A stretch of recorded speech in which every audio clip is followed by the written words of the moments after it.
ഹരേ കൃഷ്ണ. സർവം ശ്രീരാധാകൃഷ്ണാർപ്പണമസ്തു. സർവത്ര ഗോവിന്ദനാമ സങ്കീർത്തനം. ഗോവിന്ദ ഹരേ ഗോവിന്ദ.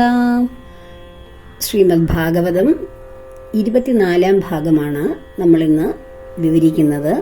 അതായത് കാമ്യ ഉപാസന ദ്വിതീയ സ്കന്ധം ആണ് നമ്മൾ ചർച്ച ചെയ്തുകൊണ്ടിരിക്കുന്നത്. അതിൽ കാമ്യ ഉപാസന എന്ന ഭാഗമാണ് ഇന്ന് വിവരിക്കുന്നത്.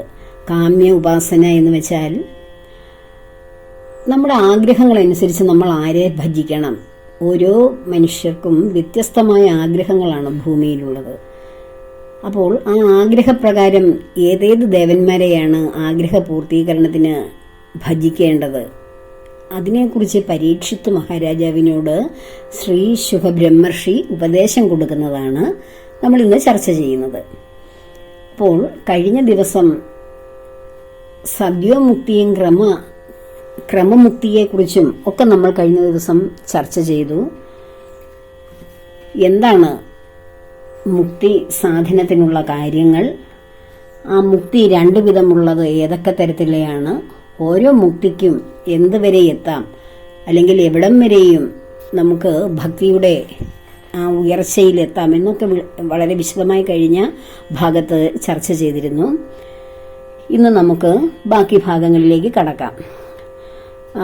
ശ്രീമദ് ഭാഗവതം വിവരിക്കുന്നതിൻ്റെ ആ വീഡിയോകൾക്ക് വരുന്ന കമൻറ്റുകൾ ഞാൻ വായിക്കാറുണ്ട്, എല്ലാം വായിക്കാറുണ്ട്. പക്ഷെ അതിനുള്ള മറുപടി ഇടാൻ താമസിക്കുന്നത് കൊണ്ടാണ്. എല്ലാറ്റിനും മറുപടി ഇടാൻ ആഗ്രഹമുണ്ട്, എല്ലാം വായിക്കുന്നുമുണ്ട്. അപ്പോൾ അതിനെക്കുറിച്ചുള്ള പല പരാമർശങ്ങളും ഞാൻ വായിച്ചിരുന്നു. ശ്രീ ഭഗവാന്റെ ജനനം മുതൽ മരണം വരെയുള്ള ഭാഗങ്ങളല്ലേ ഭാഗവതത്തിൽ എന്ന് ഒരു പ്രിയ ഭക്ത ചോദിച്ചിരുന്നു. അതിനുള്ള മറുപടി നമ്മുടെ ദശമസ്കന്ധത്തിൽ ഭഗവാന്റെ അവതാരമാണ്. അവിടെ ആ ദശമസ്കന്ധത്തിലാണ് ഭഗവാൻ ശ്രീകൃഷ്ണ അവതാരവും അതിനുശേഷം ഭഗവാന്റെ ബാലലീലകള് അങ്ങനെ തുടങ്ങി ഭഗവാൻ എല്ലാ കാര്യങ്ങളും ഭഗവാന്റെ വൃന്ദാവനത്തിലുള്ള ലീലകള്, ഗോപിമാരുമായിട്ടുള്ള ലീലാ സംഗമങ്ങൾ, അതിനുശേഷം കണ്ണൻ കംസവധത്തിന് വേണ്ടി മധുരയിലേക്ക് പോകുന്നു. പിന്നീട് അവിടുത്തെ കർമ്മങ്ങളൊക്കെ കഴിയുന്നു, സാന്ദീപനി ആശ്രമത്തിൽ പോകുന്നു. അങ്ങനെ ധാരാളം കാര്യങ്ങൾ ഭഗവാനുമായിട്ട് ബന്ധപ്പെട്ട ലീലകളെല്ലാം ദശമസ്കന്ധത്തിലാണ്.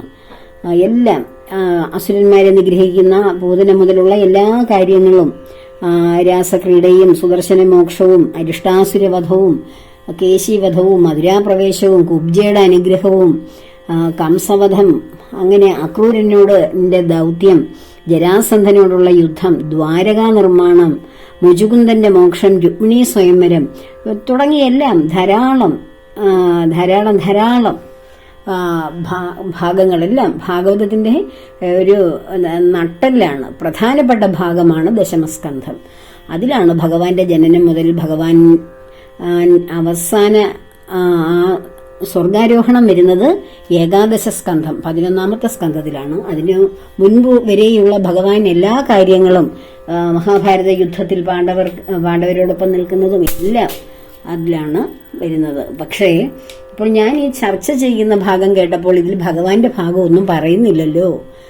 ഭാഗവതം എന്ന് വെച്ചാൽ ഭഗവാന്റെ ലീലകളല്ലേ, ഇതിൽ ഭഗവാനെ കുറിച്ച് പറയുന്നില്ലല്ലോ എന്ന സംശയം തോന്നിക്കാണും ഈ സംശയം ഉന്നയിച്ച പ്രിയ ഭക്തയ്ക്ക്, അല്ലേ? ഇത് ഭഗവാന്റെ അവതാരം വരുന്നതിന് മുമ്പ് പാണ്ഡവ കൗരവ യുദ്ധത്തിന് ശേഷം ഭഗവാൻ വീണ്ടും തന്റെ ദ്വാരകയിലേക്ക് വരുന്നതും, ഹസ്തിനപുരത്തിൽ പാണ്ഡവർ അധികാരത്തിൽ ഭഗവാൻ അവരെ അധികാരത്തിലേറ്റുന്നതും, അവരെ അശ്വമേധയാഗം നടത്തുന്നതും, അവിടെ വിതുരര് തിരികെ വരുന്നതും, ആ മഹാഭാരത യുദ്ധത്തിന് ശേഷം, അതായത് യാദവകുലത്തിന്റെ നാശത്തിലേക്ക് വരുന്ന അവസാന ഭാഗമാണ് ഭാഗവതത്തിൽ ആദ്യം പറഞ്ഞിരിക്കുന്നത്. ആ യുദ്ധാനന്തരമുള്ള കാര്യങ്ങളാണ്. അത് നമ്മളിൽ ഒരുപാട് പേർക്കും അറിയാത്ത ഭാഗമാണ്. ഭാഗവതത്തെക്കുറിച്ച് നമ്മൾ പഠിക്കുമ്പോൾ ഭഗവാന്റെ കാര്യങ്ങൾ മാത്രമല്ലേ അതിലുള്ളൂ എന്നാണ്. ഭഗവാൻ അവസാന യുദ്ധത്തിന് ശേഷം, മഹാഭാരത യുദ്ധത്തിന് ശേഷം ഭഗവാൻ തിരികെ പോകുന്ന ഭാഗമാണ് പാണ്ഡവാദികൾക്ക് അനുഗ്രഹവും കൊടുത്തു കുന്തിദേവിയുടെ ആഗ്രഹ സാഫല്യമൊക്കെ നടത്തി പോകുന്ന ഭാഗമാണ് ആദ്യം പറയാൻ തുടങ്ങിയത്. ഭാഗവതത്തിൽ ആദ്യത്തെ സ്കന്ധങ്ങളിലെല്ലാം അതിനെക്കുറിച്ചാണ്. 1, 2, 3, 4, 5 അങ്ങനെ വരുന്ന സ്കന്ധങ്ങളിൽ ആദ്യത്തെ സ്കന്ധം, 1-ാമത്തെയും 2-ാമത്തെയൊക്കെ സ്കന്ധത്തിൽ അത് തന്നെയാണ് വിവരിക്കുന്നത്. അവസാന ഭാഗം ആദ്യം കൊടുത്തിരിക്കുകയാണ്. ഇനിയുമാണ് ഭഗവാനുമായിട്ടുള്ള ഭഗവാന്റെ ജനനമൊക്കെ ദശമസ്കന്ധത്തിലേ വരുന്നുള്ളൂ. നമ്മളിത് 2-ാമത്തെ സ്കന്ധം, ഇവിടം ഈ ഭാഗമൊക്കെയാണ് ആർക്കും വളരെ പിടുത്തമില്ലാത്തത്. എല്ലാവരും ഭാഗവതം വായിക്കുമ്പോൾ ഭഗവാന്റെ കാര്യങ്ങളിലേക്കല്ലേ കൂടുതൽ ശ്രദ്ധ പോകുന്നത്. ഇത് അതിനു മുമ്പുള്ള കാര്യങ്ങൾ നാം അറിഞ്ഞിരിക്കണം. തുടക്കം മുതൽ അടിസ്ഥാനമായിട്ട് നമ്മൾ പറയുകയാണ് എല്ലാ കാര്യങ്ങളും. അപ്പോൾ നമുക്ക് ഇന്നത്തെ ഭാഗത്തിലേക്ക് കടക്കാം. എല്ലാ സംശയങ്ങൾക്കും മറുപടി തരാൻ ആഗ്രഹിക്കുന്നു. എല്ലാ അഭിപ്രായങ്ങളും നിർദ്ദേശങ്ങളും എല്ലാ കമന്റുകളും വായിക്കാറുണ്ട്. എല്ലാവരും എഴുതണം. കൂടുതൽ കാര്യങ്ങൾ അവനവന്റെ മനസ്സിൽ തോന്നുന്ന ഭഗവാനുമായി ബന്ധപ്പെട്ട കാര്യങ്ങൾ ഓരോ വീഡിയോയും കേൾക്കുമ്പോൾ തോന്നുന്ന കാര്യങ്ങളെല്ലാം എഴുതണം. ഞാനത് വായിക്കുകയും സമയമനുസരിച്ച് അതിന് മറുപടി തരികയും ചെയ്യുന്നത് തന്നെയാണ്. അപ്പോൾ ശ്രീ ശുക ബ്രഹ്മർഷി പരീക്ഷത്തിനോട് പറയുകയാണ്, പ്രിയ പരീക്ഷത്തെ, മരണത്തിലേക്ക് നീങ്ങിക്കൊണ്ടിരിക്കുന്ന മനുഷ്യൻ എന്താണ് ചെയ്യേണ്ടത് എന്നല്ലേ അങ്ങ് എന്നോട് ചോദിച്ചത്? സർവാത്മാവായ ഭഗവാനെ നിരന്തരം കേൾക്കുകയും കീർത്തിക്കുകയും ചെയ്ത് മനസ്സിനെ ഈശ്വരാകാരമാക്കി തീർത്ത് അവസാനത്തിൽ നാരായണ സ്മരണയോടുകൂടി ശരീരം ഉപേക്ഷിക്കുകയാണ് വേണ്ടതെന്ന് ഞാൻ അങ്ങക്ക് പറഞ്ഞു തന്നു കഴിഞ്ഞു. ഇനി ആഗ്രഹങ്ങളുള്ളവരുടെ ഉപാസനാ സമ്പ്രദായം ഞാൻ അങ്ങക്ക് പറഞ്ഞു തരാം. ബ്രഹ്മ തേജസ്സിനെ ആഗ്രഹിക്കുന്നവർ ബ്രഹ്മാവിനെയും ഇന്ദ്രിയ സുഖങ്ങൾ ആഗ്രഹിക്കുന്നവർ ഇന്ദ്രനെയും സന്തതിയെ ആഗ്രഹിക്കുന്നവർ പ്രജാപതികളെയും ആരാധിക്കണം.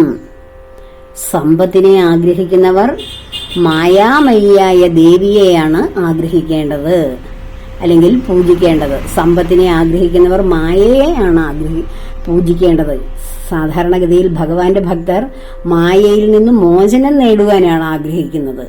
അപ്പോൾ മായാദേവിയെ ആഗ്രഹിക്കുന്നവർ പൂജിക്കുന്നവർ സമ്പത്തിനെ ആഗ്രഹിക്കുന്നവരാണ്. തേജസ്സിനെ ആഗ്രഹിക്കുന്നവർ അഗ്നിയെ ആരാധിക്കണം. ധനത്തെ ആഗ്രഹിക്കുന്നവർ ഏകാദശ രുദ്രന്മാരെയും ഏകാദശ രുദ്രന്മാരെന്ന് വെച്ചാൽ 11 രുദ്രന്മാരെയും ആരാധിക്കണം.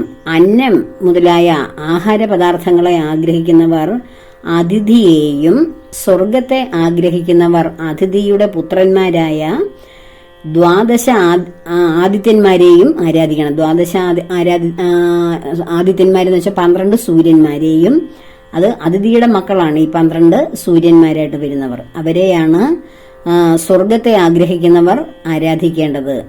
രാജ്യത്തെ ആഗ്രഹിക്കുന്നവർ വിശ്വദേവന്മാരെയും ദേശത്തുള്ളവരെ സ്വാധീനിക്കാൻ ആഗ്രഹിക്കുന്നവർ സാധ്യന്മാരെയും പൂജിക്കണം. സിദ്ധന്മാർ, സാധ്യന്മാർ, വിദ്യാധരന്മാർ, കിന്നരന്മാർ, ഇങ്ങനെയൊക്കെയുള്ള ധാരാളം ലോകങ്ങളുണ്ട്. ഇവരൊക്കെ ജീവിക്കുന്ന ലോകങ്ങൾ, അവരെയൊക്കെ നാം പൂജിക്കണം. ദീർഘായുസ്സാണ് നിങ്ങൾ ആഗ്രഹിക്കുന്നതെങ്കിൽ അശ്വിനി ദേവന്മാരെയും ആരാധിക്കണം. അഭിവൃദ്ധിയാണ് ആഗ്രഹിക്കുന്നതെങ്കിൽ ഭൂമി ദേവിയെയാണ് പ്രാർത്ഥിക്കേണ്ടത്. സ്ഥിരപ്രതിഷ്ഠയെ ആഗ്രഹിക്കുന്നവർ, എന്നും പ്രശസ്തിയിൽ സ്ഥിരപ്രതിഷ്ഠ നേടാൻ ആഗ്രഹിക്കുന്നവർ ധ്യാവപൃഥിവികളെയും യജിക്കുക, ആരാധിക്കണം. സൗന്ദര്യത്തെ ആഗ്രഹിക്കുന്നവർ ഗന്ധർവന്മാരെയാണ് പൂജിക്കേണ്ടത്. സ്ത്രീകളെ ആഗ്രഹിക്കുന്നവർ ഉർവശിയെയും, അതായത് ദേവസുന്ദരിയായ ഉർവശിയെ ആരാധിക്കണം. എല്ലാവരുടെയും അധിപതിയായി തീരാൻ ആഗ്രഹിക്കുന്നവർ ബ്രഹ്മദേവനെ യജിക്കണം. ബ്രഹ്മദേവനെയാണ് പൂജിക്കേണ്ടത്. കീർത്തിയെ ആഗ്രഹിക്കുന്നവർ, കീർത്തി വളരെ പ്രശസ്തി ആഗ്രഹിക്കുന്നവർ യജ്ഞ ഭഗവാനെയും ഭണ്ഡാരം, അതായത് എല്ലാ സ്വത്തും തന്റെ ഭണ്ഡാരത്തിലേക്ക് വരണമെന്ന് ആഗ്രഹിക്കുന്നവർ വരുണനെയും, വിദ്യയെ ആഗ്രഹിക്കുന്നവർ സാക്ഷാൽ ശ്രീ പരമേശ്വരനെയും ആരാധിക്കണം. ദാമ്പത്യ സുഖത്തെ ആഗ്രഹിക്കുന്നവരാണെങ്കിൽ പതിവ്രതാരത്നമായ ഉമാദേവിയെ ആരാധിക്കുക തന്നെ ചെയ്യണം. ധാർമ്മികന്മാരായി തീരാൻ ആഗ്രഹിക്കുന്നവർ ഉത്തമ ശ്ലോകൻ എന്ന ആ പേരോടുകൂടിയ ഭഗവാനെയും, ഉത്തമ ശ്ലോകൻ എന്ന പേരോടുകൂടിയ ഭഗവാനെ ആരാധിക്കണം.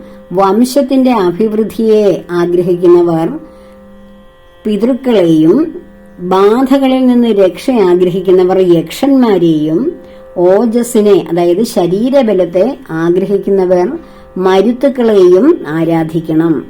രാജ്യത്തെ ആഗ്രഹിക്കുന്നവർ, രാജ്യം സ്വന്തമാക്കണമെന്ന് ആഗ്രഹിക്കുന്നവർ മന്വന്തര ദേവന്മാരെയും, ആഭിചാരം ചെയ്യാൻ ആഗ്രഹിക്കുന്നവർ അതായത് മറ്റുള്ളവർക്ക് ദോഷം വരുന്ന കർമ്മങ്ങളൊക്കെ ചെയ്യാൻ ആഗ്രഹിക്കുന്നവർ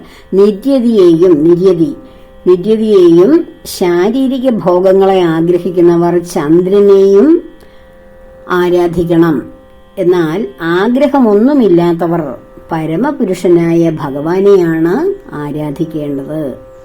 ഒന്നിനെയും ആഗ്രഹിക്കാത്തവരും എല്ലാത്തിലും ആഗ്രഹമുള്ളവരും മോക്ഷത്തെ ആഗ്രഹിക്കുന്നവരും തീവ്ര ഭക്തിയോഗം കൊണ്ട് പരമപുരുഷനായ ഭഗവാനെ ആരാധിക്കുന്നതാണ് നല്ലത്.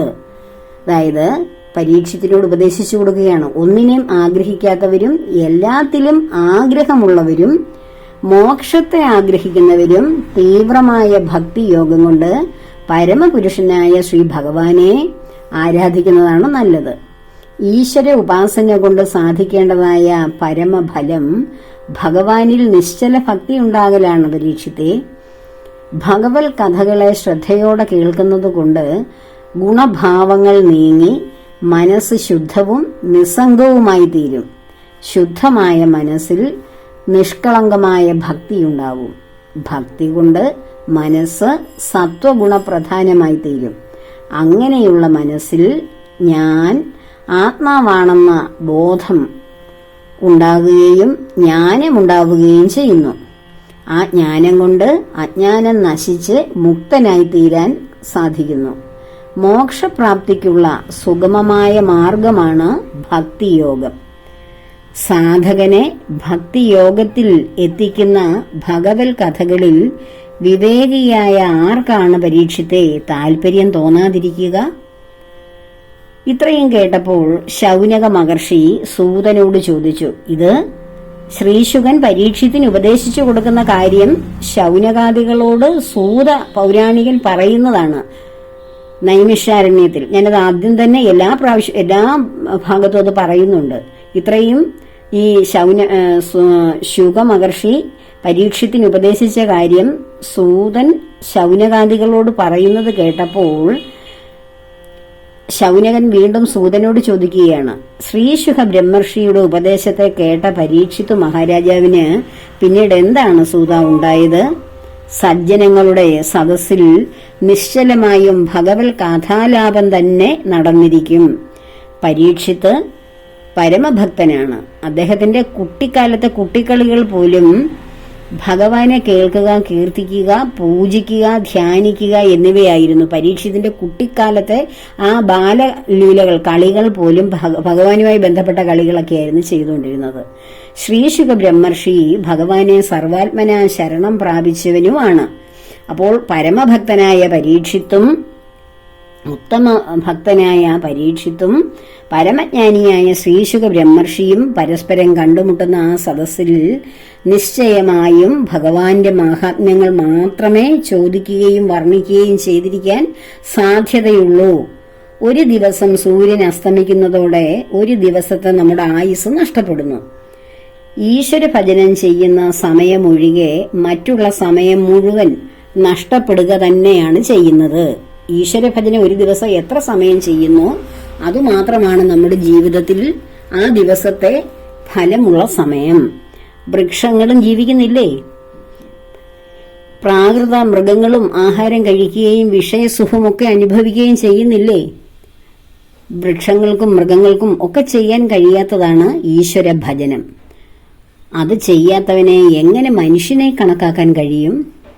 ഒരു പ്രാവശ്യം പോലും ഭഗവത് കഥകൾ കേൾക്കാൻ തോന്നാതെ ജീവിക്കുന്നവൻ ആരെ പോലെയാണെന്നാണ്? നായ, പന്നി, ഒട്ടകം, കഴുത എന്നീ മൃഗങ്ങൾക്ക് തുല്യമാണ്. ഒരു പ്രാവശ്യം പോലും ഭഗവത് കഥകൾ കേൾക്കാൻ തോന്നാത്ത മനസ്സുള്ളവരുടെ അവരെ എന്തിനോടാണ് സാദൃശ്യപ്പെടുത്തിയിരിക്കുന്നത്? നായയോടും പന്നിയോടും ഒട്ടകത്തോടും കഴുതയോടുമൊക്കെയാണ് ഇവിടെ ശ്രീ ശുക മഹർഷി സാദൃശ്യപ്പെടുത്തിയിരിക്കുന്നത്. ഭഗവാന്റെ മഹാത്മ്യത്തെ കേൾക്കാൻ ഉപയോഗിക്കാത്ത കാതുകൾ എലി, പെരിച്ചാഴി, പാമ്പ് മുതലായ ജീവികൾ താമസിക്കുന്ന മാളങ്ങൾ പോലെ അശ്രീകരങ്ങളാണ് അങ്ങനെയുള്ളവരുടെ കാതുകൾ. ഭഗവത് കഥകളെയും തിരുനാമങ്ങളെയും കീർത്തിക്കാത്ത നാവ് തവളയുടെ നാവ് എന്ന പോലെ എന്തെല്ലാമോ അപശബ്ദങ്ങൾ പുറപ്പെടുവിക്കുന്ന ഒരു ഉപകരണം മാത്രമാണ്. പട്ട് തലപ്പാവോ സ്വർണ്ണ കിരീടമോ അണിഞ്ഞവനാണെങ്കിലും ഭഗവാനെ സ്മരിക്കാത്ത ശിരസ് കഴുത്തിനൊരു ഭാരം തന്നെയാണ്. സ്വർണവളകൾ അണിഞ്ഞവയാണെങ്കിലും ഭഗവാനെ പൂജിക്കാത്ത കൈകൾ ശവത്തിന്റെ കൈകൾ പോലെ അമംഗളമാണ്. ഭഗവാന്റെ വിഗ്രഹങ്ങളെയോ ഭഗവത് ഭക്തന്മാരെയോ കാണാൻ ഉപയോഗിക്കാത്ത കണ്ണുകൾ മയിൽപീലി കണ്ണുകൾ എന്ന പോലെ പ്രയോജനമില്ലാത്തവയാണ്. മയിൽപീലിക്ക് കണ്ണുണ്ടെങ്കിലും അതിൻ്റെ ഒരു പ്രയോജനവും ഇല്ലല്ലോ. ഭഗവാന്റെ ക്ഷേത്രത്തിൽ പ്രദക്ഷിണം വയ്ക്കാത്ത കാലുകൾ മരക്കാലുകൾ പോലെ ഉപയോഗശൂന്യങ്ങളാണ്. ഭഗവത് ഭക്തന്മാരുടെ പാദരേണുക്കൾ ശിരസിലണിയാത്തവൻ ജീവിച്ചിരിക്കുന്ന ശവമാണ്. ഭഗവാന്റെ കാൽക്കൽ പൂജിച്ച തുളസിയിലയുടെ വാസന ആസ്വദിക്കാതെ ശ്വാസോച്ഛ്വാസം ചെയ്യുന്ന ശവമെന്നാണ് ഇങ്ങനെയുള്ളവരെ പറയേണ്ടത്. ശ്വാസോച്ഛ്വാസം ചെയ്ത് ജീവിക്കുന്ന ശവങ്ങൾ, അതായത് ഭഗവാന്റെ പാദത്തിൽ അർച്ചിച്ച് ആ തുളസി ദലവെടുത്തൊന്ന് മണപ്പിച്ച് അതൊന്ന് ആസ്വദിക്കാൻ കഴിയാതെ ജീവിക്കുന്നവൻ വെറും ശ്വാസോച്ഛ്വാസം ചെയ്ത് ജീവിക്കുന്ന ശവമാണെന്നാണ് ഇവിടെ പറയുന്നത്. ഭഗവാന്റെ കാൽക്കൽ പൂജിച്ച തുളസിപ്പൂവിന്റെ വാസന ആസ്വദിക്കാത്തവനെ ശ്വാസോച്ഛ്വാസം ചെയ്യുന്ന ശവമെന്നാണ് പറയേണ്ടത് എന്ന് വീണ്ടും ആവർത്തിച്ച് ശുകബ്രഹ്മർഷി പറയുകയാണ്. ഭഗവാന്റെ തിരുനാമ കീർത്തനം ചെയ്യുമ്പോൾ അലിയാത്ത ഹൃദയം കരിങ്കല്ലിന് തുല്യമാണ്.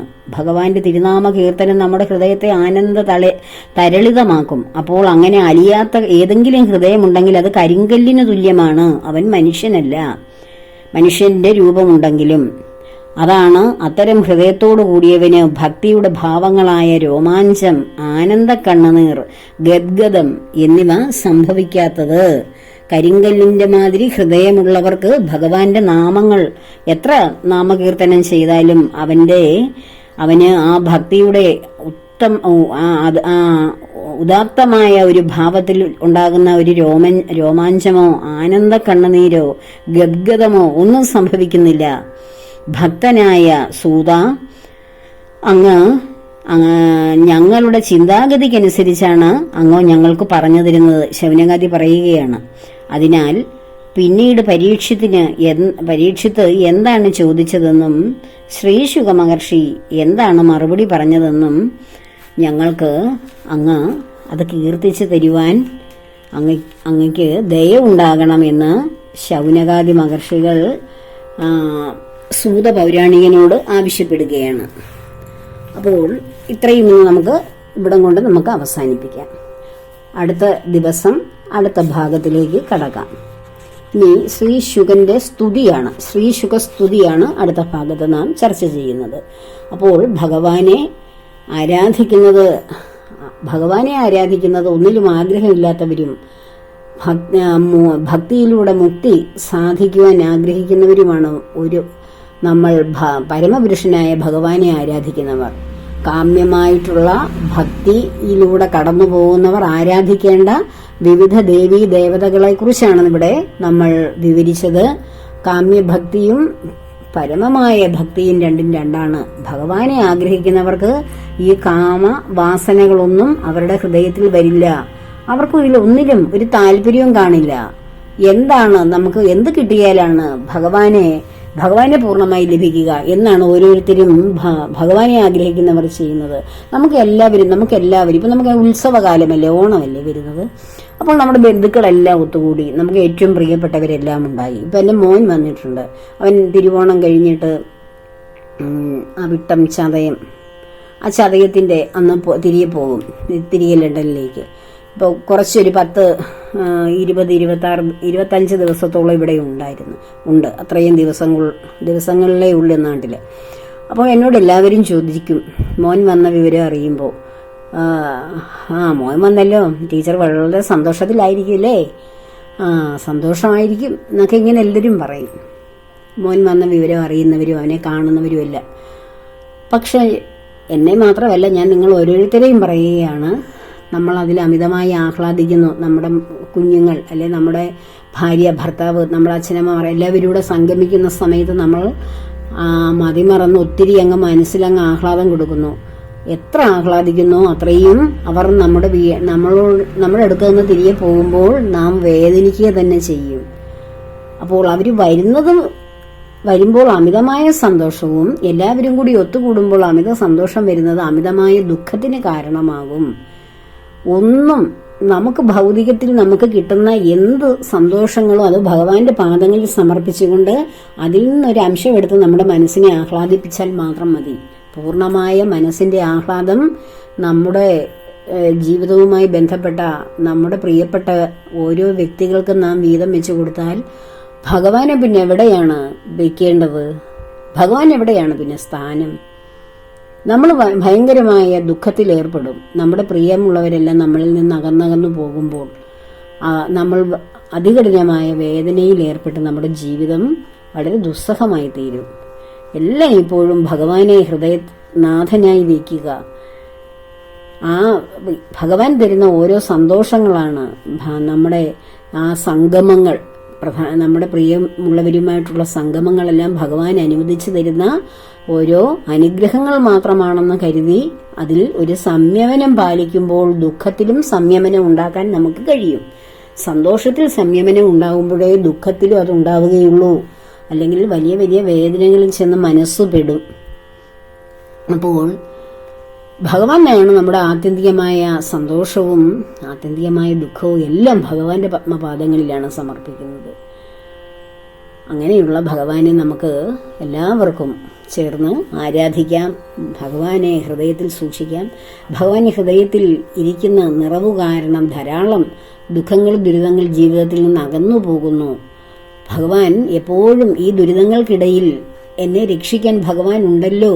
ജീവിതമെന്ന് പറയുന്നത് തന്നെ ഒരു സാഗരമല്ലേ. സന്തോഷവും ഉണ്ട് അതിൻ്റെ ആ അലകളിൽ, ദുഃഖത്തിന്റെ അലകളുമുണ്ട്. ഇത് രണ്ടും കൂടെ ചേരുമ്പോഴാണ് ആ സാഗരം എന്ന് പറയുന്ന ജീവിത സാഗരം പൂർണ്ണമാകുന്നത്. ഒരു തിര വരുന്നത് സന്തോഷത്തിന്റെ ആണെങ്കിൽ മറുതിര വരുന്നത് ദുഃഖത്തിന്റെയാവും. പക്ഷെ ഈ തിരകൾ എപ്പോഴും ഇങ്ങനെ ഓളമടിച്ചത് തീരത്ത് പോയി തരതല്ലി വീണ്ടും അത് കടലിലേക്ക് വന്ന് സാഗരത്തിൽ വന്ന് വിലയം കൊള്ളുകയാണ്. അല്ലാതെ ഏതെങ്കിലും ഒരു ദുഃഖത്തിന്റെ തിര മാത്രമോ അല്ലെ ഒരു സന്തോഷത്തിന്റെ തിര മാത്രമോ അല്ല ആ സാഗരത്തിൽ അടിച്ചുകൊണ്ടിരിക്കുന്നത്. എല്ലാം ഭഗവാനാകുന്ന ആ സാഗരത്തിൽ തിരകളാകുന്ന ഓരോ അനുഭവങ്ങളാണ് നമുക്കുണ്ടായിക്കൊണ്ടിരിക്കുന്നത്. എല്ലാത്തിന്റെ അടിസ്ഥാനം ആ ലവണ സമുദ്രം തന്നെയാണ്, ഭഗവാനാകുന്ന സമുദ്രം.